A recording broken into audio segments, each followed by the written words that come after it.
Обсуждение актуальных вопросов в миграционной политике республики стало темой очередной встречи в Общественной палате. Открывая встречу, Дауд Агарб отметил, что миграционная политика – серьезная и многогранная тема, которая затрагивает разные направления – экономику, национальную безопасность, демографию и социальную сферу.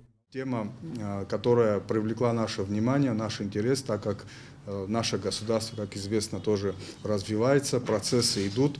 Не стоит на месте ничего, все меняется, в том числе и миграционные потоки. Прежде всего, это мы сегодня будем говорить в целом о миграционных процессах, и внешних, и внутренних, но в том числе, конечно, на первое место мы сегодня, наверное, будем ставить именно внешнюю миграцию, так как она оказывает существенное влияние на нашу с вами жизнь. Основной упор работы был направлен на повышение качества учета иностранных граждан в нашей стране. Вопрос комплексный и непростой, отметил глава миграционной службы Саид Свинария. Учет иностранного гражданина должен начинаться с момента его въезда в страну. В настоящее время деятельность службы в основном сосредоточена на поиске людей, которые уже находятся в стране. В решении поставленной задачи ведомство во втором полугодии добилось заметных результатов. По сравнению с прошлым годом удалось зарегистрировать дополнительно порядка 2500 человек, которые ранее не были учтены. Это при общем количестве зарегистрированных и получивших разрешительные документы 12,5 тысяч. То есть практически на 25% у нас вышли новые люди, которые, так скажем, теперь видны государству. Саид Свинарий отметил, что плановые показатели по миграционным сборам были увеличены. Годовой план службы в размере 195 миллионов был выполнен уже к 3 октября. Фактически поступления приблизились к 250 миллиарда. Собираемость службы в 2022 году была 63 миллиона рублей. 2025 год уже 250 миллионов рублей.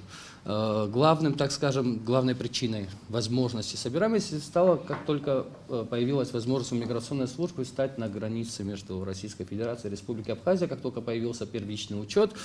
И это касается исключительно пешеходного пункта пропуска на государственной границе, об иных пунктах пропуска я не говорю. И благодаря взаимодействию и оказанной помощи службой госбезопасности, в частности пограничному управлению, удалось таких результатов достигнуть.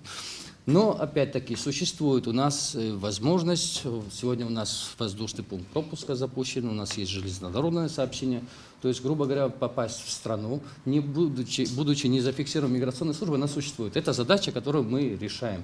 Это тут вопрос межведомственного взаимодействия, над которым нужно будет работать. Уже определенные мероприятия проводятся и со специальными службами, и обмен информацией ускоряется, доступ к этой информации гораздо быстрее, что свой позитивный эффект имеет. Действующее законодательство устанавливает предельные сроки пребывания иностранных граждан, которые исчисляются 2 годами. Однако в законе отсутствует норма, запрещающая въезд в республику после истечения этих 2 лет. Иностранец может выехать и в тот же день вернуться, продолжив свое пребывание. Следовательно, практически при выезде раз в 2 года человек может находиться в республике постоянно. Отсюда возникли случаи въезда целыми семьями. Многие дети этих семей учатся в образовательных учреждениях республики. Так, по словам Саида Свинария, по состоянию на май месяц в школах обучались 327 иностранных детей. Это 0,7%. Из 427 данных, которые были за май месяц, это порядка 22,5 миллионов рублей, грубо говоря, тратится на обучение иностранных детей, родители которых не платят налоги. Вот, прям эта история, которую прям очень деликатно и аккуратно нужно будет аккуратно. Там есть и свой экономический эффект от того, что они здесь осуществляют трудовую деятельность. Ровно поэтому, чтобы мы пальцем в небо не тыкали, я об этом и говорю, что нам нужно очень много процессов исследовать. Главная проблема заключается у нас в том, что они в основном не знают языка, русского языка вообще, об абхазском вообще молчу. То есть они попадают в среду, где дети вообще их не понимают, учитель тоже, проблема у него с этим ребенком. Ну, когда в классе таких детей 2-3 и более иногда бывает, то это вообще очень сложно для педагога. Что касается детских садов, там у нас пока 2% от общего количества. Но, тем не менее, это количество будет расти. Более того, иммигранты стали проситься в наши интернаты. Ну, пока как-то мы пытаемся этот процесс сдерживать, но закон нас не защищает в этом направлении. Сейчас идет работа над законопроектом, который после согласования с соответствующими органами будет направлен в парламент. Основная цель – предотвратить пребывание в республике иностранных граждан, которые не платят налоги. Первое, что мы будем делать, предложение вносить по изменению, в регулирование предельных сроков здесь нахождения.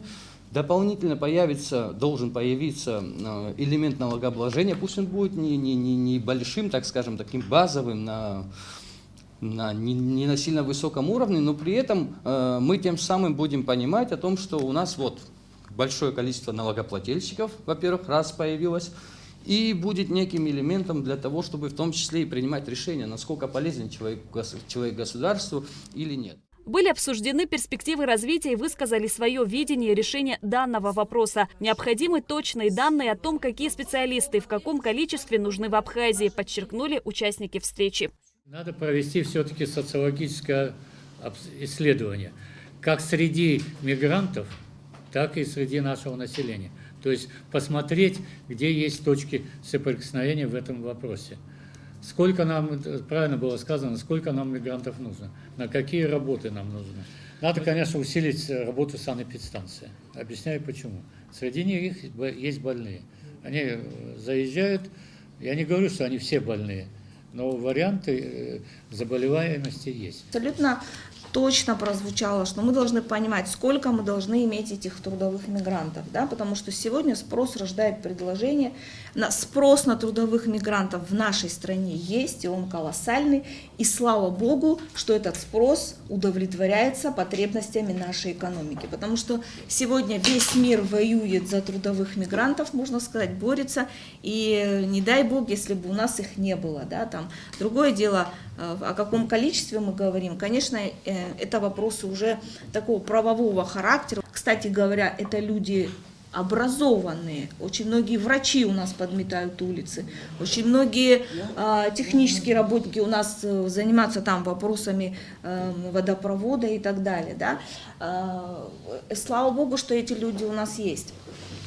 К тем проблемам, которые существуют и связаны с миграционными процессами, я добавила бы еще и проблемы, которые связаны у нас, которые, вернее, несут нагрузку на рынок жилья, потому что в связи с этим аренда жилья у нас в разы растет. По итогам встречи участники пришли к выводу, что для решения миграционных проблем требуется комплексный подход, включающий правовые, управленческие и социально-экономические механизмы.